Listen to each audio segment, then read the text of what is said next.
গতির সমীকরণ নিয়ে তো গত ক্লাসে অঙ্কগুলা করাইছি।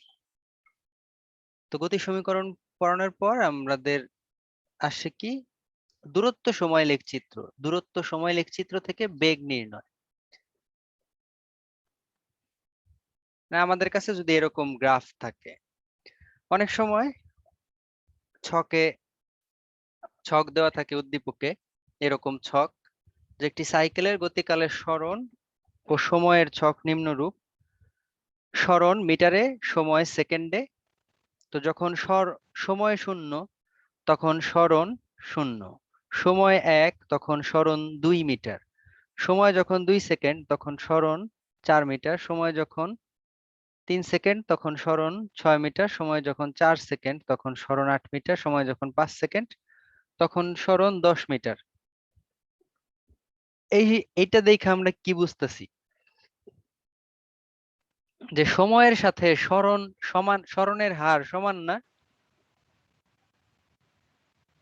1 সেকেন্ডে 2 মিটার গেছে, 2 সেকেন্ডে 4 মিটার গেছে, 3 সেকেন্ডে 6 মিটার গেছে।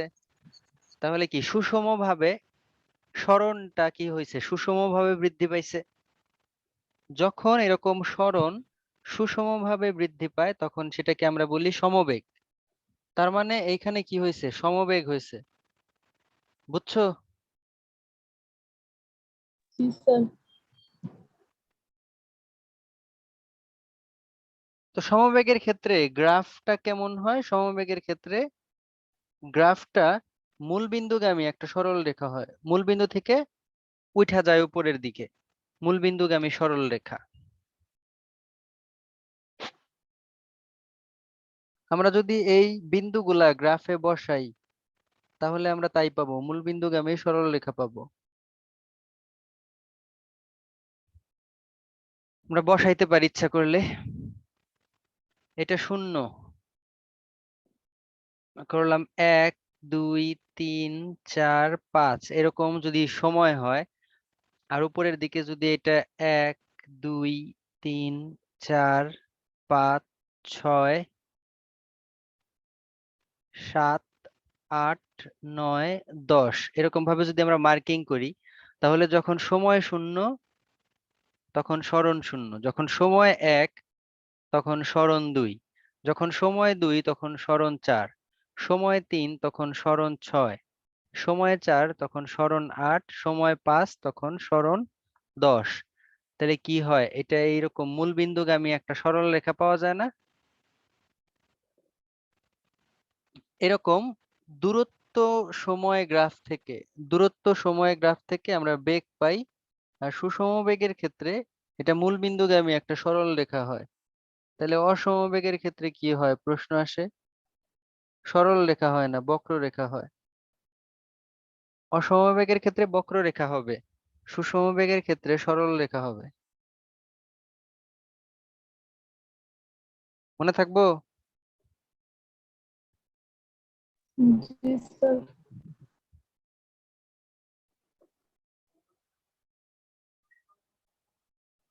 ওকে, তারপর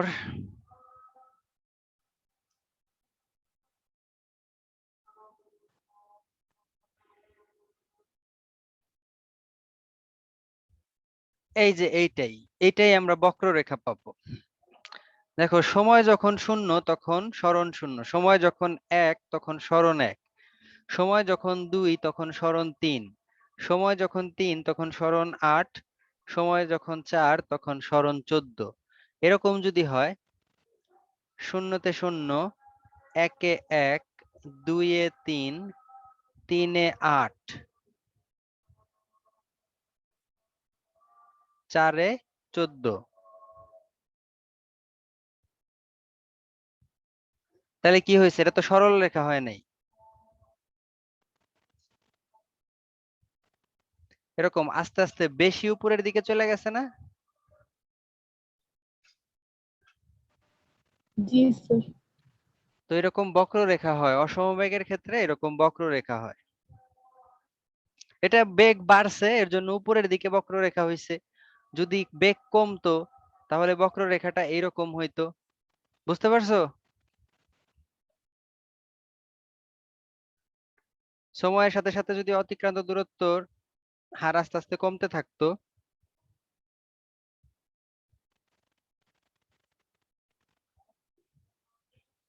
তো আমাদের সবসময় বেগ বাড়তেছে এরকমই, মানে সুষম বেগ নিয়েই আসে, অসম বেগ নিয়ে তো প্রশ্ন আসে না।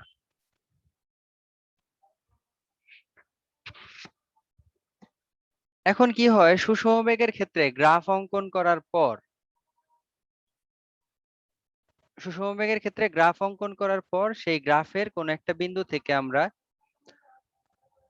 বেগ বের করতে পারি, কোন একটা বিন্দুতে বেগ বের করা যায়। যেমন সুষম বেগের ক্ষেত্রে আমরা দেখলাম এরকম একটা মূল বিন্দুগামী সরল রেখা পাইছি। সুষম বেগের ক্ষেত্রে মূল বিন্দুগামী সরল রেখা পাইছি, এই সরল রেখার উপরে যদি কোন একটা বিন্দু পি হয়, মনে করলাম যে পি বিন্দুতে বেগ বের করতে হবে। পি বিন্দুর বেগটা কত আমি জানি না, পি বিন্দুতে বেগ বের করতে হবে। তো পি বিন্দুর বেগ বের করাও খুবই সহজ, কঠিন কিছু না। স্যার ঢাল, ওটা সময় নিচে ওইটা বরাবর। কি বললা?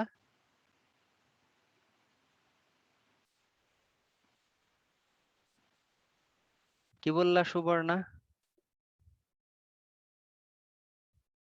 স্যার বলছি যে এখানে তো সময় আছে ওইটা দিতে বরাবর। হ্যাঁ, সময় আছে।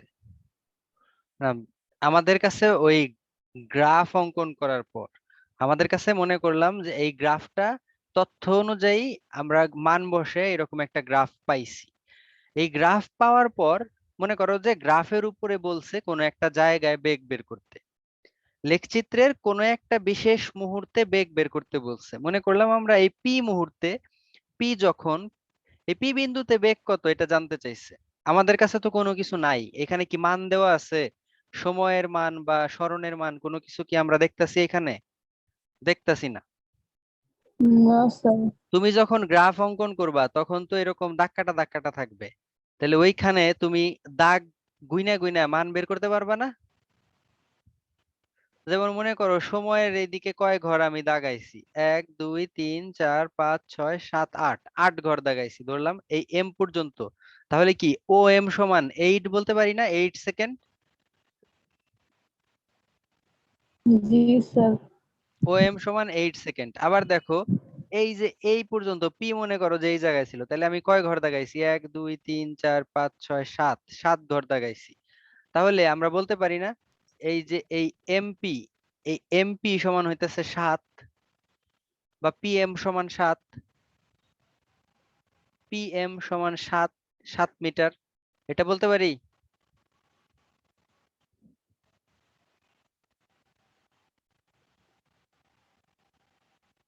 ও এম সমান যদি তুমি 8 সেকেন্ড বুঝো যে 8 ঘর গেছে এর জন্য 8, তাহলে উপরের দিকে পিএম এর দিকে, পিএম এর দিকে তো 1 2 3 4 5 6 7, 7 ঘর গেছে, তাহলে পিএম সমান 7 বলা যায় না? জি স্যার। তো এই জায়গা থেকে আমরা বেগ বের করতে পারি, বেগ সমান হইতেছে ওঠা বাই হাঁটা, উপরের দিকের দূরত্ব ডিভাইডেড নিচের দিকের দূরত্ব। মানে উপরের দিকে গ্রাফে এক্স অক্ষ ওয়াই অক্ষ বরাবর যতটুকু দূরত্ব গেছে, তোমার গ্রাফের ওয়াই অক্ষ বরাবর যত দূরত্ব গেছে সেটা হইতেছে ওঠা, আর এক্স অক্ষ বরাবর যে দূরত্ব গেছে সেটা হইতেছে হাঁটা। তো বেগ তোমরা এইভাবে পিএম বাই ও এম, ওঠা বাই হাঁটা, এই ব্যাপারটা দিয়ে বের করতে পারো। উঠা বাই হাঁটা দিয়ে যে কোনো বিন্দুতে বেগ বের করা যায়, যে কোনো বিন্দুতে ত্বরণ এইভাবে বের করা যায়।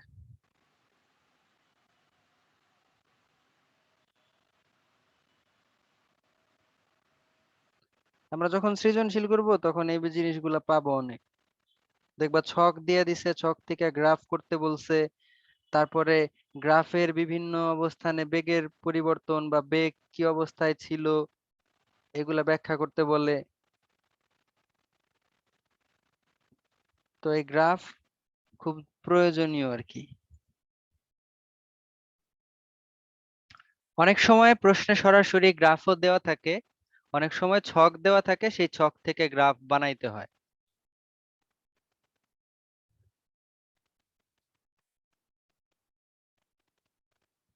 এখন মনে করো যে আমাদের কাছে বেগ দেওয়া আছে এবং সময় দেওয়া আছে।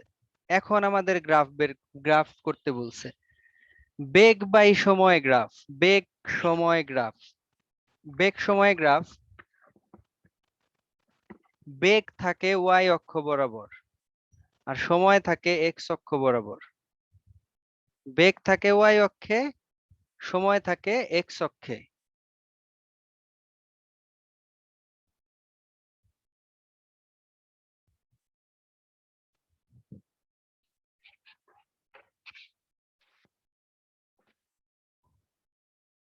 তো কি দেখতেছো তুমি ছকে? যখন বেগ শূন্য তখন, যখন সময় শূন্য তখন বেগ শূন্য। আর ওইখানে বেগ কত করে বাড়ছে? 4 এ 10, 8 এ 20, 12 তে 30, স্যার 16 এটা তে 40। সমবেগ। অসমবেগ হয়েছে? না স্যার, সুসমবেগ হয়েছে। সুষমবেগ স্যার হয়েছে? প্রতি 4 সেকেন্ডে একভাবে। হ্যাঁ। বেগ বাড়ছে না? বেগ বাড়ছে? মানে স্যার সমবেগ অন্য। সমবেগ আর সুষমবেগের মধ্যে পার্থক্য স্যার কি? একই তো স্যার, যে সেটাই। স্যার মানে প্রতি 4 সেকেন্ডে 10 মিটার করেই তো বাড়ছে বেগ।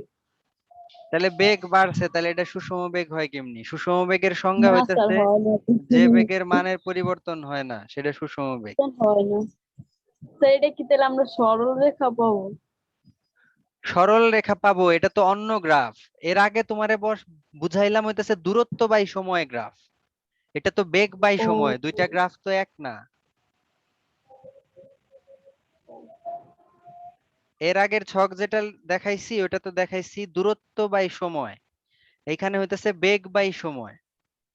তো আমরা কি করি, এক ঘর সমান এক একক ধরি। এটা 1, 2, 3, 4, 5, 6, 7, 8, 9, 10, 11, 12। কত সেকেন্ড পর্যন্ত আছে? 24 সেকেন্ড পর্যন্ত। তাহলে এটা 13, 14, 15, 16, 17, 18, 19, 20, 21, 22, 23, 24।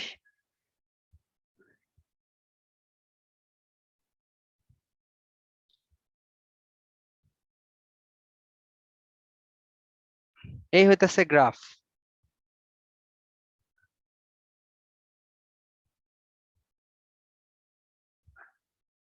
আমি কি উল্টা পাল্টা দাগাইছি? 4 ঘর পর পর। 4, 8, 12, এটা 16। লেখায় ফাঁক ফাঁক লিখছি। 16, এটা 20, এটা 24। ঠিক আছে, তো মার্ক করলাম। আর ওয়াই অক্ষ বরাবর হইতে হবে বেগ। ওয়াই অক্ষ বরাবর আমরা এক ঘর সমান 5 একক ধরি। 5, 10, 15, 20, 25, 30, 35, 40, 45, 50, 55, 60। এরকম ভাবে তুমি মার্ক করবা আগে তোমার সুবিধা মতো। এক্স অক্ষ বরাবর আমরা এক ঘর সমান এক একক নিছি, ওয়াই অক্ষ বরাবর এক ঘর সমান 5 একক নিছি। কেন? দেখো সময় আছে মাত্র 24 সেকেন্ড। গ্রাফে আমাদের 24টা ঘর আছিল, এর জন্য এক ঘর সমান এক একক নিছি। ওয়াই অক্ষ বরাবর 60, এক ঘর সমান যদি এক একক ধরি তাহলে তো আমার 60টা ঘর লাগবে। এতগুলা ঘর তো আমার এই গ্রাফে নাই, এর জন্য আমি এক ঘর সমান 5 স্যার একক 20টা। ধরছি।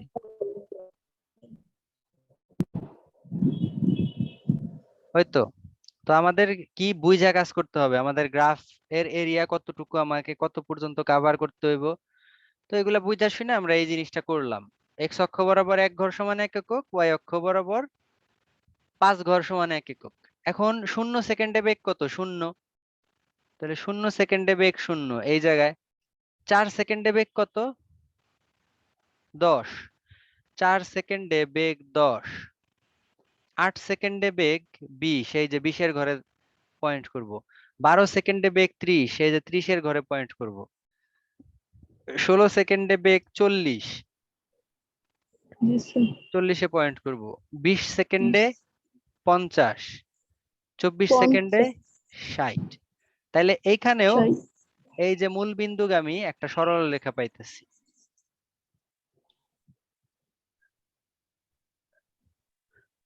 এই জিনিসটা হইতেছে সুষম ত্বরণের গ্রাফ। বেগ বাই সময়, বেগ বাই সময় গ্রাফ, বেগ বাই সময় গ্রাফ। এটা যদি মূল বিন্দুগামী সরল রেখা হয়,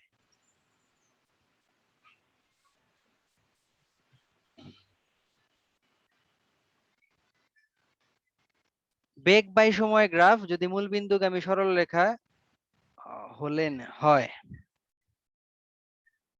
তাহলে সুষম ত্বরণ নির্দেশ করে।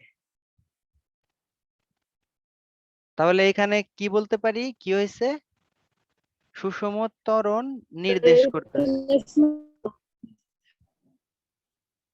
এখানে যে তথ্য দেওয়া ছিল সেই তথ্য অনুযায়ী এটা সুষম ত্বরণে চলতেছে এই গতিশীল বস্তুটা।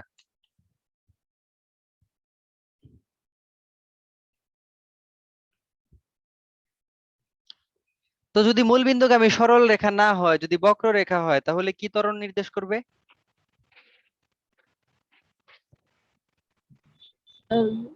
সুষম না, সুষম না হলে ওটার নাম কি? স্যার অসমতল। অসম ত্বরণ নির্দেশ করবে।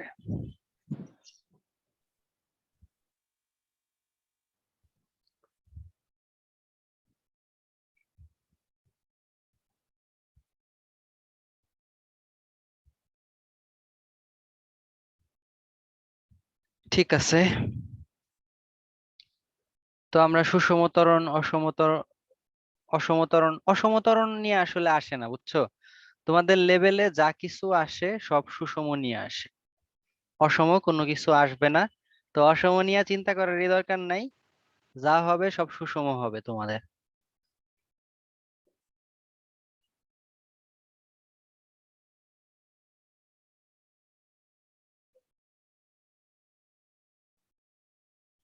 এরপরে আছে আমাদের পরন্ত বস্তুর গতি। পরন্ত বস্তু, আচ্ছা, আমরা গতির সমীকরণ পড়ছি না? জি স্যার। এগুলা তো রৈখিক গতির ক্ষেত্রে পড়ছি আমরা। নিক্ষিপ্ত বস্তু বা পরন্ত বস্তুর গতির ক্ষেত্রে সমীকরণগুলা প্রায় ওই রকমই, একটু আলাদা। যেমন পরন্ত বস্তুর সূত্রগুলা কি? পরন্ত বস্তুর সূত্র, পরন্ত বস্তুর সমীকরণ,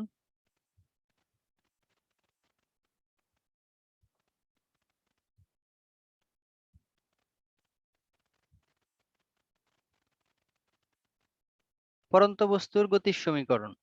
পরন্ত বস্তুর ক্ষেত্রে গতির সমীকরণ হইতেছে v equal to u plus g t. কারণ পরন্ত বস্তুর ক্ষেত্রে অভিকর্ষ ত্বরণ কাজ করে। কি ত্বরণ কাজ করে? অভিকর্ষ ত্বরণ। তাহলে v equal to u plus g t, আমরা পড়ছিলাম ইউ প্লাস এটি, ওটা শুধু ইউ প্লাস জিটি হবে। তারপরে আর ত্বরণের বদলে অভিকর্ষ ত্বরণ। কি? স্যার এর জায়গায় জি মানে ত্বরণের বদলে অভিকর্ষ ত্বরণ। হ্যাঁ, ত্বরণের বদলে অভিকর্ষ ত্বরণ। তারপরে এখানে উচ্চতাটাকে এইচ দ্বারা প্রকাশ করা হয়, height. H equal to U T plus half GT square. আর একটা V square equal to U square plus 2gh। এই তিনটা সূত্রই লাগে পরন্ত বস্তুর ক্ষেত্রে। আর নিক্ষিপ্ত বস্তুর ক্ষেত্রে কি?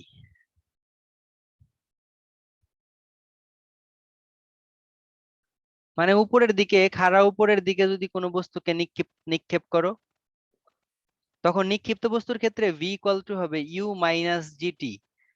কেন মাইনাস? কারণ অভিকর্ষ ত্বরণ জি তো সবসময় নিচের দিকে কাজ করে, তাই না? অভিকর্ষ জি স্যার। ত্বরণ জি সবসময় নিচের দিকে কাজ করে, কিন্তু তুমি একটা বস্তুকে যখন উপরের দিকে নিক্ষেপ করবা, তখন তুমি যে অভিকর্ষ ত্বরণটা ব্যবহার করবা, ওটা কি তুমি পজিটিভ ব্যবহার করতে পারবা? এটা তো আসল অভিকর্ষ ত্বরণের উল্টা দিকে কাজ করতেছে, তাই না? বস্তুর গতি অভিকর্ষ ত্বরণের বিপরীত দিকে। বস্তুর গতি যখন অভিকর্ষ ত্বরণের বিপরীত দিকে হয়, তখন সূত্রে এরকম মাইনাস আসে, নেগেটিভ। এই মাইনাসটা আসলে মাইনাস জি, মাইনাস জি। তুমি অরিজিনাল সূত্রে মাইনাস জি বসাইলে ইউ মাইনাস জিটি হবে, এর জন্য ডাইরেক্ট একবারে বসানো হয় যে নিক্ষিপ্ত বস্তুর ক্ষেত্রে সূত্র হইতাছে v equal to u minus g t. এত পেছানোর দরকার নাই। পরন্ত বস্তুর ক্ষেত্রে v equal to u plus g t, নিক্ষিপ্ত বস্তুর ক্ষেত্রে v equal to u minus GT.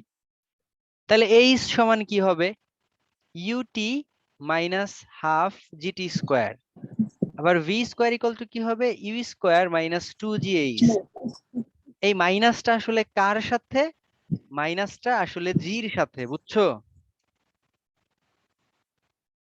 তুমি জি যে স্যার। তুমি যে পরন্ত বস্তুর ক্ষেত্রে প্লাস দিছিলা, নিক্ষিপ্ত বস্তুর ক্ষেত্রে যে মাইনাস দিছো, এই মাইনাসটা আসলে অভিকর্ষ ত্বরণ বিপরীত দিকে হওয়ায় মাইনাস জি ব্যবহার করা হইতেছে এখানে। এইগুলা দিয়ে আমাদের অঙ্ক করতে হয়।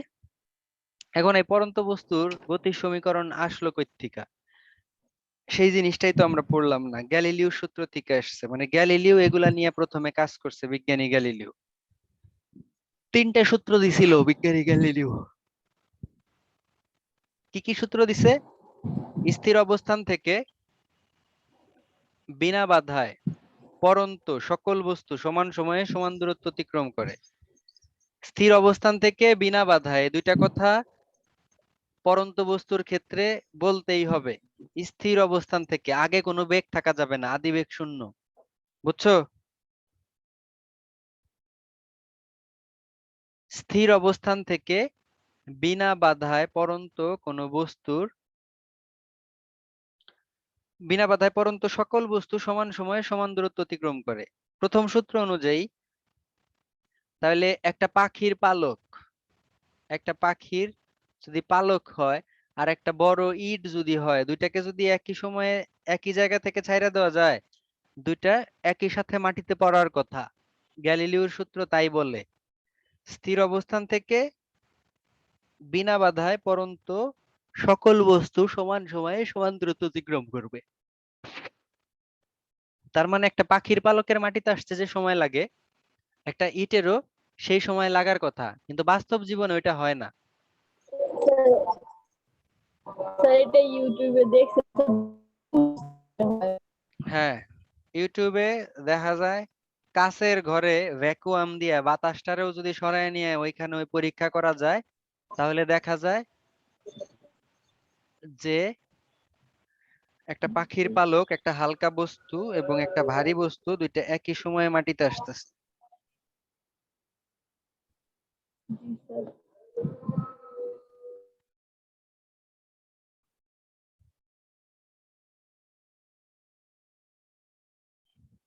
আচ্ছা, এরপরে দ্বিতীয় সূত্রে কি বলছে? দ্বিতীয় সূত্রে বলছে যে স্থির অবস্থান থেকে বিনা বাধায় পরন্ত কোনো বস্তুর নির্দিষ্ট সময়ে প্রাপ্ত বেগ ওই সময়ের সমানুপাতিক।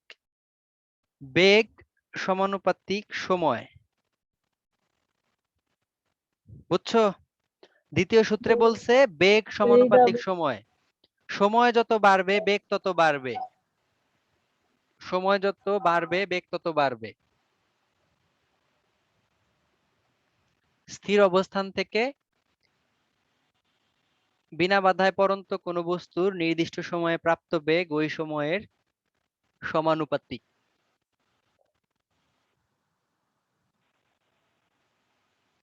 এই পেজ দিয়া দিবনি আমি তোমাদের। দ্বিতীয় সূত্র থেকে পাওয়া যায় ভি সমানুপাতিক টি।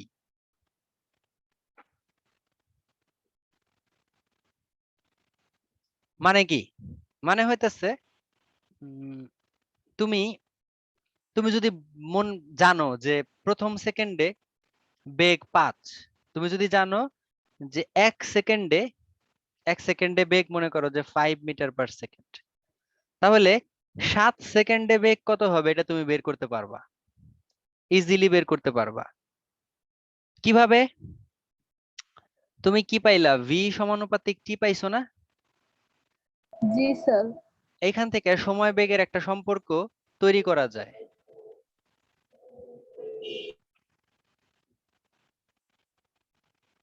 কি সম্পর্ক তৈরি করা যায়? এই যে এরকম, v1/t1 equal to v2/t2 equal to v3/t3 dot dot dot dot dot চলতেছে, এরকম বলছে না? তার মানে কি, যদি 10 সেকেন্ডও থাকে তুমি এরকম লিখতে পারো না যে v4/t4 equal to v5/t5 equal to v6/t6 equal to v7/t7, এরকম চলতেই আছে না ডট ডট দেওয়ার অর্থ। এই যে এই ধ্রুবক, ধ্রুবকটা তো সবসময় একই থাকবে। আমাদের অরিজিনাল সূত্রে বলছে যে স্থির অবস্থান থেকে বিনা বাধায় পড়ন্ত বস্তুর নির্দিষ্ট সময়ে প্রাপ্ত বেগ ওই সময়ের সমানুপাতিক। এই যে সমানুপাতিক, সমানুপাতিক যেটা, এই যে সমানুপাতিক চিহ্ন দিছি, এটা উঠাইয়া দিয়ে একটা ধ্রুবক আনা যায়। তাহলে আমরা লিখতে পারি না ভি ইকুয়াল টু কেটি। কে যদি সমানুপাতিক ধ্রুবক বলি, কে কি, কে সমান ধ্রুবক, তাহলে কে সমান কি আসে, ভি বাই টি আসে না? কে সমান ভি বাই টি আসে না? জি স্যার। তাহলে প্রথম সেকেন্ডের জন্য এখান থেকে লেখা যায় v1/t1, দ্বিতীয় সেকেন্ডের জন্য লেখা যায় v2/t2, তৃতীয় সেকেন্ডের জন্য লেখা যায় v3/t3, চতুর্থ সেকেন্ডের জন্য লেখা যায় v4/t4। এগুলা কি? এগুলা সবই কে এর সমান, কারণ এগুলা তো কে, কে এর মান বের করতে গেলেই তো এগুলা আসে। এজন্য এই v1/t1, v2/t2, v3/t3, v4/t4 এগুলাকে পরস্পরের সমান আমরা বলতে পারি। এই জন্য যখন কোন একটা সময় তোমার কাছে দেওয়া থাকে, অন্য একটা সময় দেওয়া আছে কিন্তু বেগ দেওয়া নাই, সেই ক্ষেত্রে আমরা ইজিলি অঙ্কটা করতে পারবো। কিভাবে? এই যে v1/t1 ইকুয়াল টু v7/t7, এইভাবে। এইখান থেকে আমরা 7 সেকেন্ডে বেগ কত এটা বের করে নিয়ে আসতে পারি। 7 সেকেন্ডে বেগ কত হয়? 1/5 ইকুয়াল টু v7/7। তাহলে v7 এর মান কত আসে? 7/5 আসে না?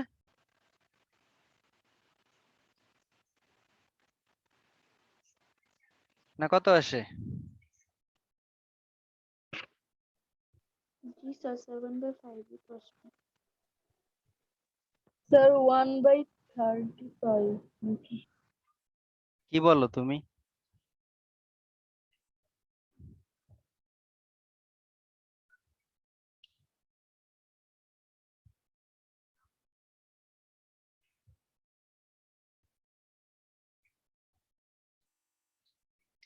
আমি কি লিখছিলাম যে প্রথম সেকেন্ডে বেগ 5, প্রথম সেকেন্ডে যদি বেগ 5 হয়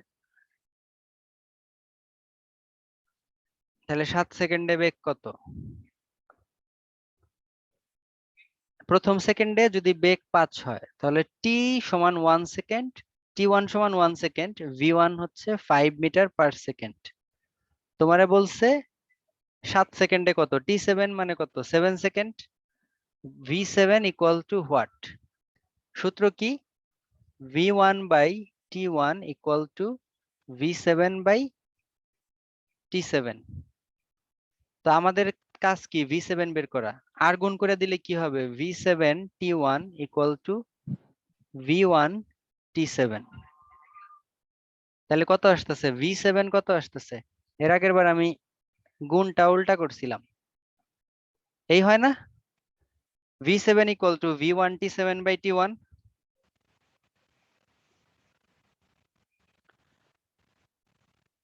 বুঝছো এবার?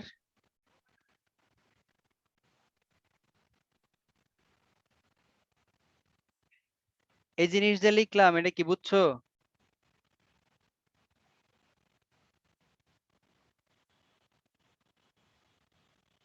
না বুঝলে জি আমারে স্যার। বইলো।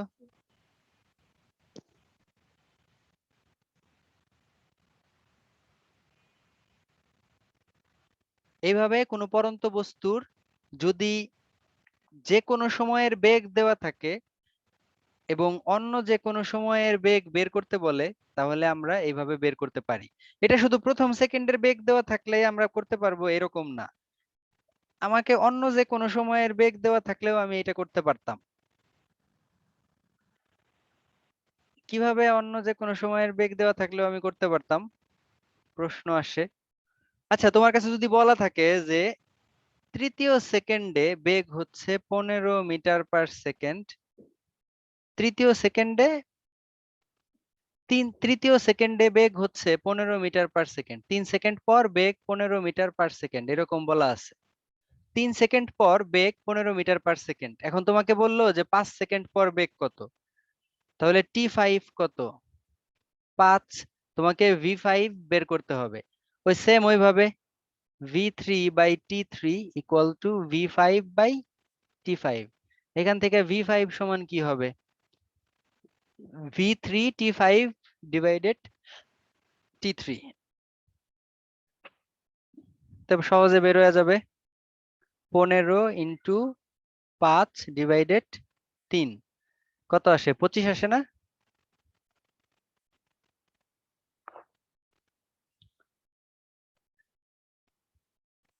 এভাবে বেগ বের করা সম্ভব।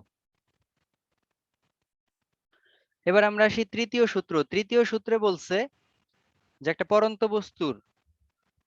বস্তুর নির্দিষ্ট সময়ে অতিক্রান্ত দূরত্ব ওই সময়ের বর্গের সমানুপাতিক।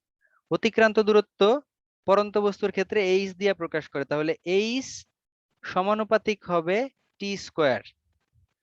তৃতীয় সূত্র বলে এই কথা, দূরত্ব সময়ের বর্গের সমানুপাতিক।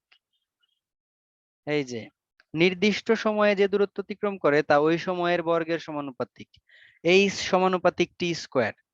এই জায়গা থেকেও আমরা সম্পর্ক তৈরি করতে পারি, দূরত্ব এবং সময়ের মধ্যে সম্পর্ক।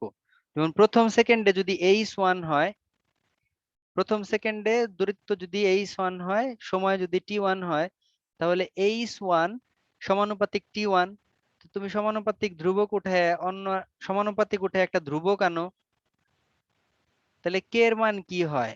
h1/t1² হয়।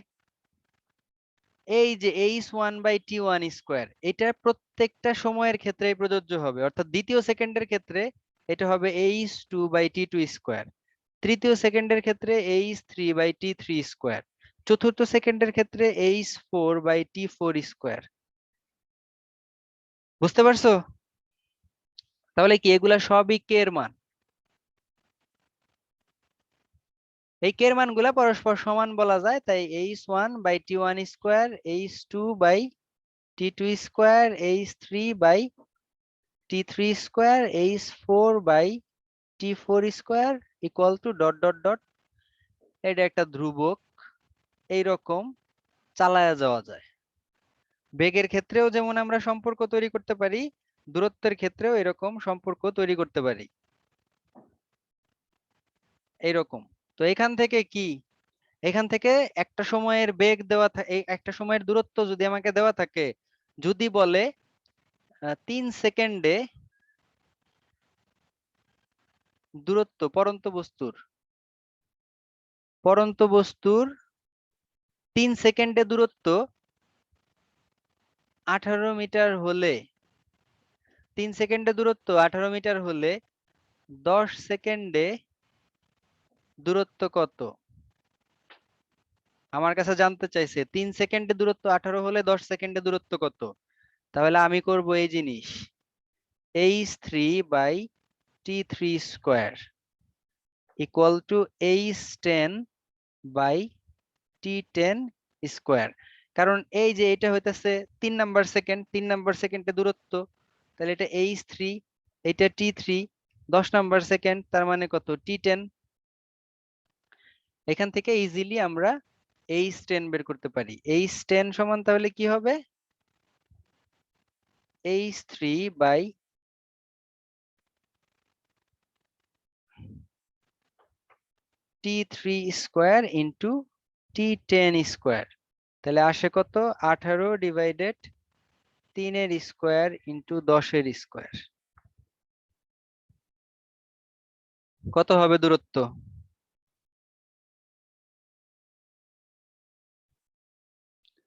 200। দেখো 10 সেকেন্ডে দূরত্ব কত হবে? 200 মিটার। এইভাবে আমরা পরন্ত বস্তুর সূত্র ব্যবহার করে একটা দূরত্ব আমাদের কাছে দেওয়া থাকলে, একটা সময় আমাদের কাছে দেওয়া থাকলে অন্য সময়ের দূরত্ব বা অন্য সময়ের বেগ, এগুলা আমরা বের করতে পারি এই সম্পর্কগুলা স্থাপন করে। এবং এগুলা এমসিকিউ তে আসে। আমি এমসিকিউ ফাইল দিব, ওইটার মধ্যে দেখবা যে এই সব জিনিসগুলো আছে।